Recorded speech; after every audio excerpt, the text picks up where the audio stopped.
The glass walls of my corner office reflect Seattle's skyline like a promise I almost believed I'd earned. 40 stories up, I should feel untouchable. Instead, my hands won't stop shaking as I stare at the email that just shattered my carefully constructed piece. Subject line: Maya's graduate program, family contribution needed. I know it's coming before I even open it. My mother's words fill the screen with their usual blend of sweetness and demand. Wonderful news, sweetie. Maya got accepted to Preston University's clinical psychology program. We're all celebrating tonight. The first year costs $58,000, and since your business is doing so incredibly well, we're counting on you to help. You've always been so generous. Love, Mom. There's a photo attached. I click it, even though every instinct screams not to. My parents and younger sister stand in our childhood living room, champagne flutes raised, faces glowing with joy. I wasn't told about the celebration. I wasn't invited. The realization sits in my stomach like stones. My finger traces the edge of my desk, that familiar anchor when memories start pulling me under. I was 15. Summer in Phoenix, where heat makes asphalt shimmer and dreams evaporate before they form. For months, I'd saved every dollar from my grocery store cashier job, planning something small but meaningful. A birthday dinner at Benedetto's, the only Italian place in our neighborhood that wasn't a chain. Nothing extravagant, just pasta and my family acknowledging I existed. The morning of my birthday, Mom found me in the hallway. Her expression carried that particular tightness around the mouth, eyebrows lifted in apology that never touched her eyes. Maya's running a fever, honey. We'll do something special next week, I promise. I nodded because that's what I did. Always. Is she okay? I asked. Just a little bug. Nothing serious, but your father, and I should stay home with her. You understand, right? That night, I ate a convenience store cupcake alone in my room, watching a single candle melt into the frosting. Later, scrolling through social media because self-punishment becomes habit, I found Mom's post. A family photo with a caption: Home with our girl tonight. Family first, always. No mention of my birthday. No mention of me. I minimize the email and force myself to breathe. My office feels too bright suddenly, every surface reflecting light that exposes too much. Throughout high school, I worked constantly while maintaining a perfect GPA. When Dad's transmission failed, I paid for repairs. When Mom needed dental work, I covered the bill. When Maya wanted ballet classes and art camp and music lessons, I contributed without question. You're the responsible one, Mom would say, her hand on my shoulder feeling more like weight than comfort. Maya needs more attention. You've always been so independent. And I believed her because children believe their parents understand who they really are. College didn't change the pattern. Every semester, I'd calculate my budget down to the last penny, dividing my work-study earnings between textbooks, ramen noodles, and monthly transfers home. They called it supporting family. I called it buying love on an installment plan. My graduation from Berkeley stands out like a scar that never properly healed. 4 empty seats in the reserved section, marked with signs I'd printed myself. My phone buzzed 15 minutes before I walked across the stage. So sorry, sweetheart. Maya has her regional piano finals. You understand, right? You're strong. You've always been strong. Professor Chen found me afterward, diploma in hand, eyes burning but dry. Your family couldn't make it? She asked gently. Something came up, I said, the words tasting like metal in my mouth. Their loss, she replied, adjusting my graduation cap. I'm proud of you. I thanked her without my voice breaking, because I'd had years of practice. The Seattle sky darkens while I sit frozen at my desk. City lights flicker on across the water, tiny points of other people's lives continuing while mine stops. I close my laptop without responding to Mom's email. On my bookshelf sits a single framed photograph from graduation day. If you look closely, you can see those empty chairs in the reserve section. I've kept it there for 6 years, a reminder of something I've never quite articulated. Until this moment, when I needed them, where were they? The question falls into my empty office, quiet but unmistakably clear. Rain begins its familiar rhythm against the windows, Seattle's constant companion. I press my palm to the cold glass, feeling vibrations from each drop. Something shifts inside me, not dramatic or sudden, but subtle. Like a bone that's been healing crooked for years, finally reset. This time will be different. The thought arrives with certainty I haven't felt in decades. My phone lights up with a notification. Facebook. Against my better judgment, I swipe it open. There they are again, Mom, Dad, and Maya, this time posed in a kitchen I don't recognize. Granite countertops gleam under expensive pendant lighting. Mom's caption reads, "Finally got our dream kitchen. So blessed. Hard work pays off." The timestamp shows yesterday. The same day she asked me for $58,000. I set my coffee down too hard. Dark liquid sloshes over the rim, pooling on my glass desktop. I don't reach for a napkin. My fingers move automatically, scrolling through Mom's timeline like someone compelled to press on a bruise. 3 months ago, surprise anniversary trip to Italy. 26 years with my best friend. La dolce vita. Photos of the Colosseum, wine glasses, pastries I can't pronounce. 8 months ago, new family vehicle.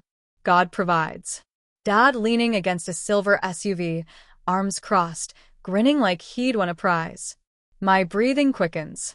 During my final year at Berkeley, Mom called weekly about financial emergencies. Just a little help with the mortgage, sweetheart. Times are hard for everyone right now.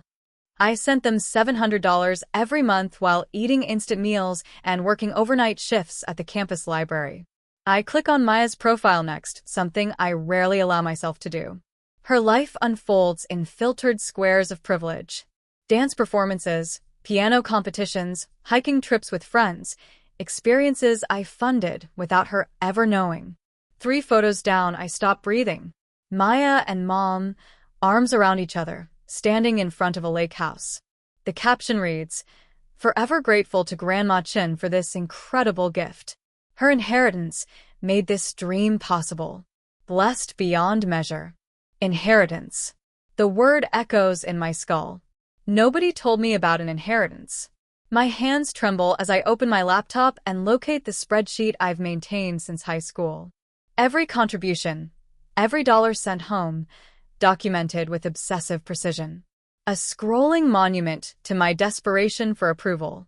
The total stares back at me, $31,642.33 over 7 years. Nausea rises in my throat. The phone rings. Screen shows Aunt Patricia. I almost decline, but something makes me answer. "Hello. Priscilla? Thank God." Her voice sounds strained. "I don't have much time. Your mother's been calling everyone. She's telling people you've abandoned your family obligations." My jaw clenches. "What?" "There's a family gathering this Saturday. They're planning to discuss your," she pauses, voice dropping, "selfishness." Eleanor's word, not mine. "I just got the email about Maya's tuition yesterday," I say slowly. "You haven't responded yet?"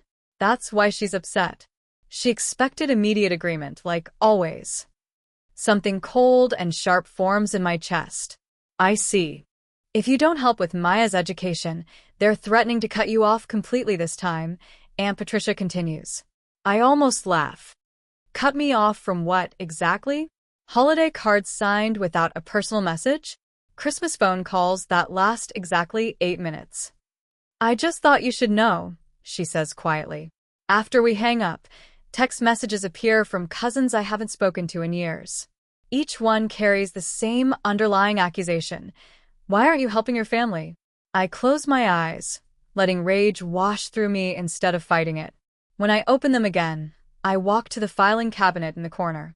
Bottom drawer, beneath tax documents, sits a small wooden box. I lift the lid carefully. Birthday cards from ages 7 through 22. Every single one signed Love, Mom and Dad, with no personal message.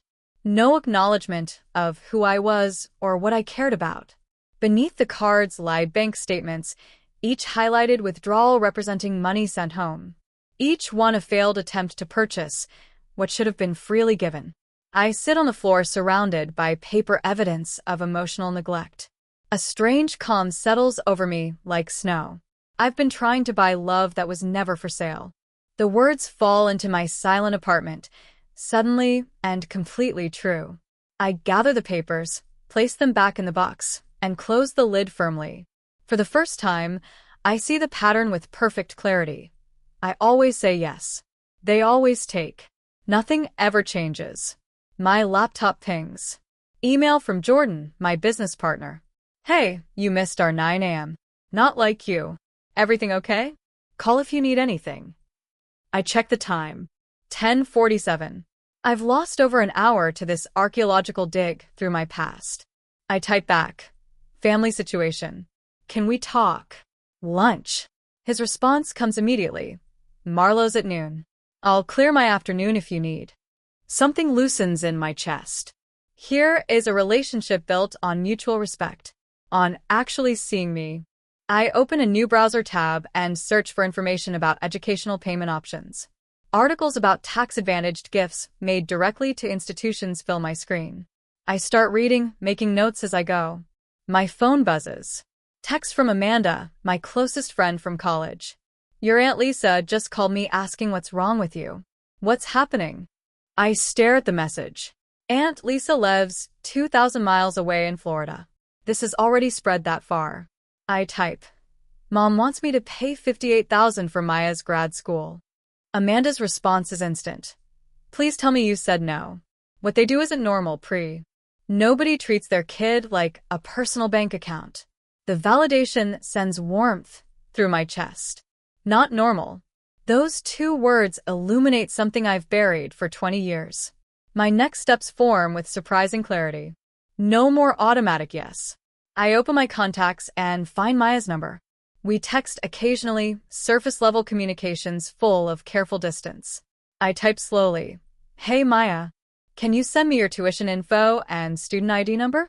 I'm considering making a contribution. Send.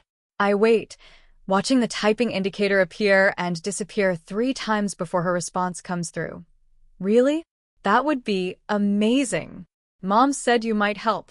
Let me find everything. Of course, Mom already told her I'd help. Of course she did. The next text contains Maya's student ID and a link to Preston University's payment portal. I save both.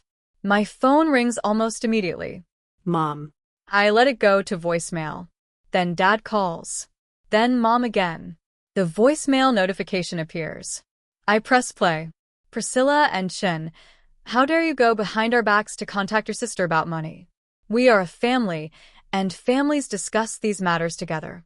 Call me back immediately. My finger hovers over delete, but instead I save the message. Documentation. Evidence. The beginning of a strategy. When the phone rings a 4th time, I answer.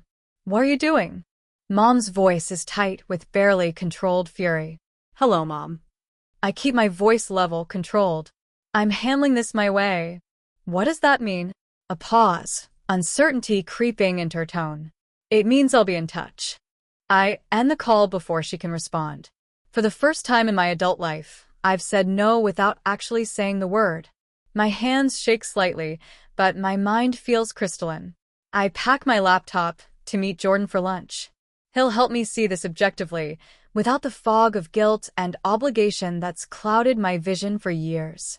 Later, I'll call Dr. Mitchell, the therapist I started seeing after my company's first funding round. She's been gently suggesting I examine my family dynamics for months. I wasn't ready to listen. Now I can't stop hearing her. As I lock my apartment and step into the elevator, my phone buzzes.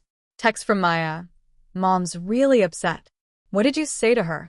I type back carefully. I said I'm handling things differently this time. 3 dots appear. Disappear. Appear again. Finally. Oh. Okay. Thanks for considering helping with school.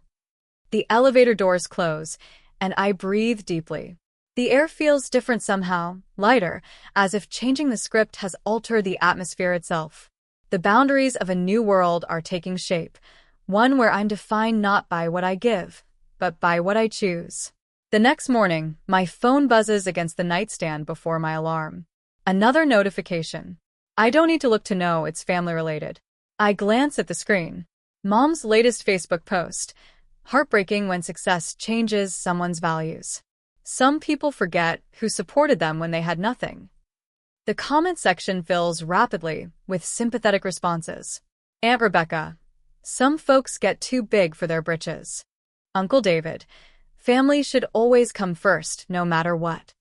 Distant relatives I haven't seen in a decade suddenly experts on my character. I set the phone face down, but it lights up again. Dad calling. 6th time this morning. I silence it and watch his name fade to black. Jordan appears at my office door an hour later, expression guarded. Your father left another message at reception. Said it was urgent, something about your mother's health. Was he crying or using his disappointed voice? I ask without looking up. Neither. He sounded rehearsed. Jordan hesitates. Want me to have reception block the calls? I nod, grateful for his understanding without requiring explanation. An email arrives from Aunt Patricia with a subject line. Urgent. Family discussion. I open it and find myself accidentally copied on a thread I was never meant to see. Mom. We need to address Priscilla's selfishness as a family. She's abandoning her responsibilities to Maya. Dad. After everything we've sacrificed for her, I'm deeply disappointed. Cousin Jennifer. Has anyone tried guilt? That always worked before. My stomach clenches, not from the content itself, but from the casual cruelty of it. The accidental reveal of family meetings about me. Strategies for manipulation laid bare in black and white. The phone buzzes. Maya this time. I answer. Priscilla? Her voice sounds small, uncertain. Mom's been crying all morning. She's really upset. Is she standing next to you right now? I ask, already knowing. A pause. No, but she asked me to call. She's worried about tuition deadlines. Can't you just help like you always do? The familiar weight settles on my shoulders. Responsibility. Guilt. Expectation. But something feels different now. The weight doesn't crush me anymore. It strengthens my resolve. I am helping you, Maya, not them. After we hang up, I spend the evening researching. IRS Section 529. Educational payments made directly to institutions bypass gift tax limitations. No money passing through my parents' hands. No opportunity for redirection. I call my financial advisor the next morning. Smart move, he says after I explain my plan. Direct educational payments protect everyone involved. I create folders on my computer. Family financial history. Tuition documentation. Communication records. Each interaction cataloged. Each manipulation preserved in digital amber. The system feels like armor. At lunch, I contact Preston University's financial aid office directly. Yes, we absolutely accommodate direct payments with specific designations, the administrator explains warmly. Many families prefer this arrangement for clarity. Back at my desk, I stare out at the Seattle skyline. The same view that witnessed my initial shock now reflects a new determination. My success gives me options they can't control. The phone rings. Mom. I answer on speaker, activating my recording app after the legal notification tone. This call is being recorded. I state clearly. What? Why would you? Mom's voice shifts instantly from accusation to wounded. Priscilla, honey, why are you doing this to us? After everything we sacrificed. Dad's voice joins in. We gave you everything. This is how you repay us. What specifically did you sacrifice for me? My voice remained steady. My 15th birthday that was canceled for Maya's fever? My high school graduation you missed for her recital? Or maybe my college graduation where I saved seats and you never showed. Silence stretches across 3,000 miles. That's not fair, Mom finally says, her voice dropping into the wounded mother tone I've heard since childhood. You know Maya needed us more. I needed you too, I say quietly. You're breaking your father's heart, Mom continues, tears evident in her trembling voice. Is that what you want? A month ago, those words would have shattered my resolve. Now they strengthen it. I can love you without being manipulated by you, I say. I'll help with Maya's education, but on my terms. After I hang up, Jordan brings me coffee. Your mother called. She wanted to come by the office. I told her you were in meetings all day. Did she believe you? Doesn't matter. I wouldn't let her pass security if she arrived with the National Guard. Amanda texts offering her spare bedroom for the weekend. Distance creates clarity, she writes. Dr. Mitchell emails techniques for maintaining boundaries during family conflict. A colleague stops by to share her own family estrangement story, making me feel less isolated. That night, Maya sends the university payment portal information. Mom wanted me to ask for a check instead, she admits via text. They said the money could help with more than just tuition. What do you mean? My fingers hover over the keyboard. Her response takes nearly 15 minutes. They want to finish the kitchen renovation. They said you wouldn't know the difference, and the money would still help me eventually. The betrayal burns cold, then hot. I type carefully. Maya, I'm paying your tuition directly to the university. Nothing else. They'll be furious, she texts back. With me, not you, I assure her. I'm making sure your education is secure. I spend the evening documenting everything. Creating a journal of family patterns. Saving emails in organized folders. Recording legally notified phone conversations. Organizing records of past financial support. Each piece builds a fortress against denial and gaslighting. The university paperwork requires only basic information. My details, Maya's student ID, payment amount, and designation instructions. I type carefully. $58,000 for tuition only. No third-party access or redirection permitted under any circumstances. My finger hovers over the submit button, trembling slightly. The screen glows in my darkened apartment, illuminating the choice before me. 20 years of trained compliance battles, newfound clarity. Am I ready for what comes next? I whisper to the empty room. The answer comes in my heartbeat's steady rhythm. No longer racing with anxiety, but strong with conviction. I press submit. The screen flashes. Payment processing. And for the first time in my adult life, I feel genuinely free. The university's confirmation email arrives within minutes. Payment received. Tuition-only designation confirmed. The words glow on my screen like a shield protecting both Maya's education and my sanity. I exhale slowly, watching Seattle's dawn fog roll between skyscrapers.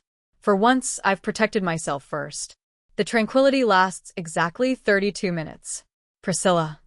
Mom's voice slices through my speakerphone, pitched between accusation and panic. The university says you've paid Maya's tuition directly. Why would you do that without telling us? They won't let us access any of it.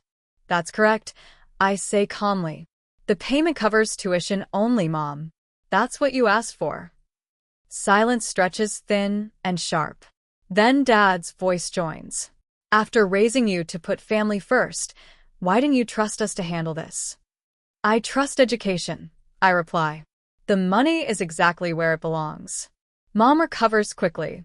We're having a family meeting this weekend. Everyone's concerned about your attitude. Aunt Susan, Uncle Richard, even Grandma Chen. The old version of me would have flinched at disappointing Grandma Chen. The new version checks her calendar. I have prior commitments, I say evenly. But I appreciate your concern. You've always made time for family before, Dad says accusingly. Things change. Later that evening, I draft an email to the extended family. My fingers hover briefly before committing to each sentence. To clarify recent discussions about Maya's education, 1. I've paid Maya's full tuition directly to Preston University. 2. The payment is specifically designated for educational expenses only. 3. I will not attend this weekend's gathering but remain available by phone Tuesday evenings between 7 and 8 p.m. Regards, Priscilla. No justification. No defense. Just facts. Weeks blur together. Amanda hosts dinners where nobody measures my worth by my wallet. Dr. Mitchell helps me recognize guilt without surrendering to it. Jordan shares stories about his own financial boundaries with family. Slowly, these connections fill spaces that obligation once occupied. One Friday evening, my phone rings with Maya's number. I answer. Priscilla? Can I ask you something? Of course. Why did you specify tuition only on the payment? The question I've been waiting for. What did Mom and Dad tell you? A long pause. That you didn't trust them. What do you think? I asked gently. Her silence answers before her words do. They told me you wouldn't notice the difference. They've done this before, haven't they? Many times, I say quietly. By mid-November, cracks appear in the united front. Mom's sister calls me directly. Your mother's story doesn't add up, Priscilla. She claimed you abandoned the family, but you paid for Maya's entire education. Dad texts instead of calling, a first. Maybe we could have handled this better. No apology, but a hairline fracture in the wall. The final text from Mom arrives on a Thursday evening while I'm reviewing quarterly reports. If you can't respect our family's ways, perhaps you're not really part of this family anymore. I set down my phone. The threat that once would have destroyed me barely ripples the surface of my calm. They've finally played their last card, the one they thought I feared most. But you can't exile someone who's already found home within themselves. 2 years have passed since that tuition payment. 2 years of rebuilding myself from the foundation up. TechCrunch's feature sits open on my tablet. HealthTrack reaches 32 million valuation. How Priscilla Chen transformed patient data management. Success tastes different now, less like validation, more like vindication. My apartment reflects the transformation. Gone is the sterile minimalism that mirrored my emotional walls. Now warm textures and deep colors fill the space. Photographs of friends line the hallway. Fresh flowers brighten every room. I no longer hide. The phone rings. Maya's name appears. Our monthly calls have become ritual. How's my favorite therapist? I ask. Exhausted, Maya laughs. First-year clients think I have all the answers. We talk easily now, comfortable silences replacing awkward pauses.